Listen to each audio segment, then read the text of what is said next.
When the German dramatist Heinrich von Kleist first stood before this painting in 1810, he didn't feel peace. He didn't feel the quiet contemplation we usually associate with landscape art. He felt physically violated, like his eyelids cut away. This is literally what he wrote. This is Der Mönch am Meer, The Monk by the Sea, by Caspar David Friedrich. If you think about it, you can agree with Herr von Kleist. He was right to be terrified, because this isn't just a painting of a man on a beach. It is a carefully constructed piece designed to break the viewer. And the reason why I say this is, usually, when one talks about Friedrich, they talk about fog and ruins and moody wanderers, the cliches of romantic melancholia. But if you look closer at his career, you find something much more radical. You find an artist engaged in a decades-long architectural struggle to build a visual language for nothingness. This is the story of how Friedrich moved from the terror of the abyss to the harmony of the infinite. It's the story of how he transformed a void that wanted to kill him into a void that could save him. To understand why The Monk by the Sea is so unsettling, you have to understand what it's missing. In 1800s, landscape painting had rules.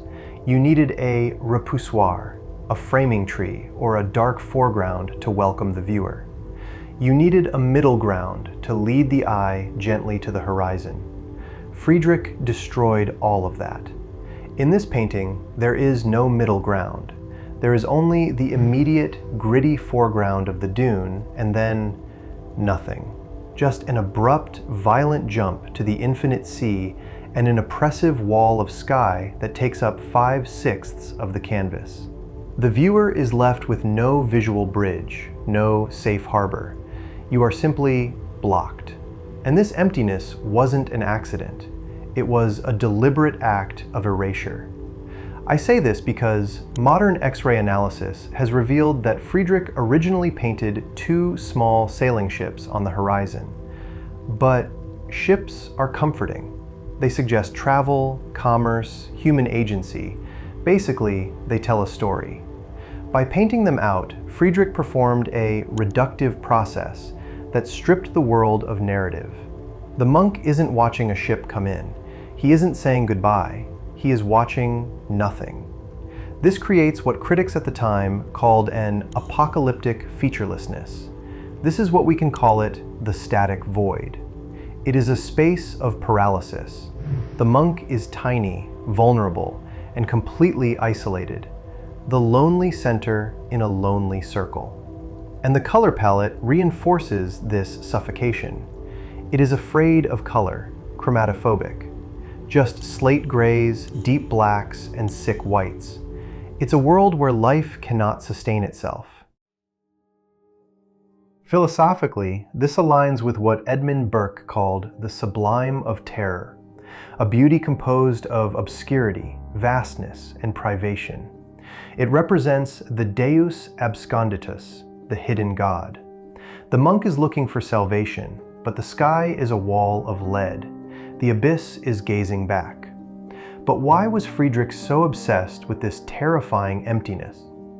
To answer that, we have to look at the biographical bridge that spans the next 20 years of his life. Friedrich's relationship with the void was personal. At age 13, he watched his younger brother fall through the ice of a frozen lake and drown. Some accounts say while trying to save Caspar David himself. This creates a survivor's guilt that haunts his early work. The void wasn't an abstract concept. It was the cold, dark water that swallowed his brother. In The Monk by the Sea, the ocean is that frozen lake writ large. However, as Friedrich aged, something shifted. He began to move away from the terror of the gut and toward the clarity of the mind. He began reading the early German Romantics, specifically Novalis, who famously wrote that pure mathematics is religion. The idea was that if God created the universe, the underlying structure of that creation must be geometric. Therefore, to paint the infinite truly, you shouldn't paint a chaotic storm. You should paint the divine order of curves and lines. This intellectual pivot allowed Friedrich to reconstruct his world. He moved from the static void of 1810 to the geometric void of the 1830s. And the masterpiece of this second phase is the painting The Large Enclosure, or Das große Gehege, painted in 1832.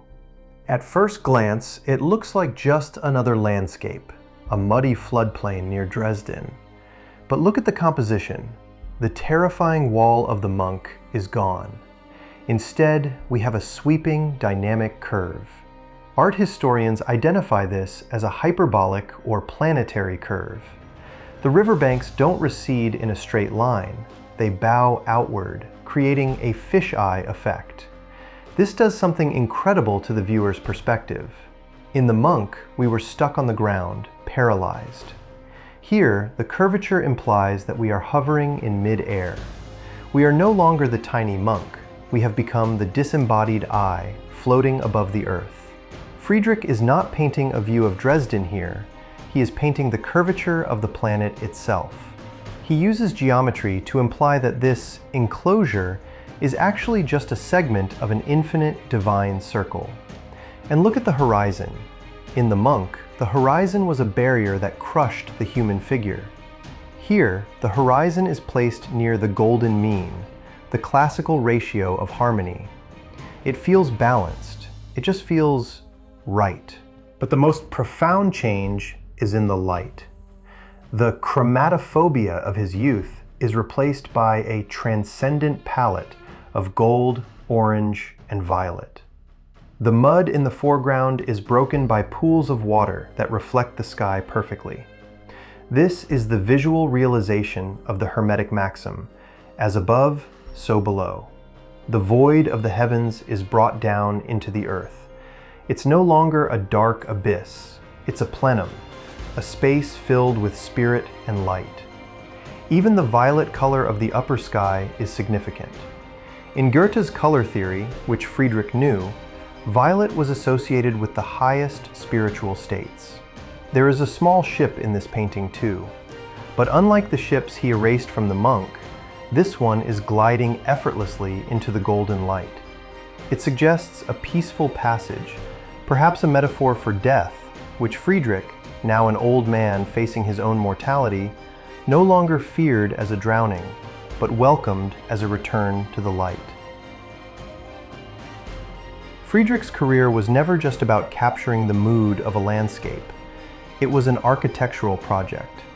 He began by tearing down the false comforts of tradition, leaving us shivering on the dune with our eyelids cut away, staring into the terrifying face of a hidden god.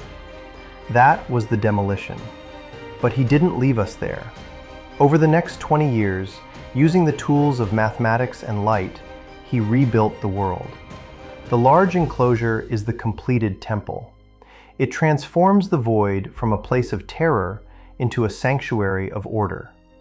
It reminds us that if you look at the nothingness long enough and with enough understanding, it eventually stops being nothing. It becomes everything.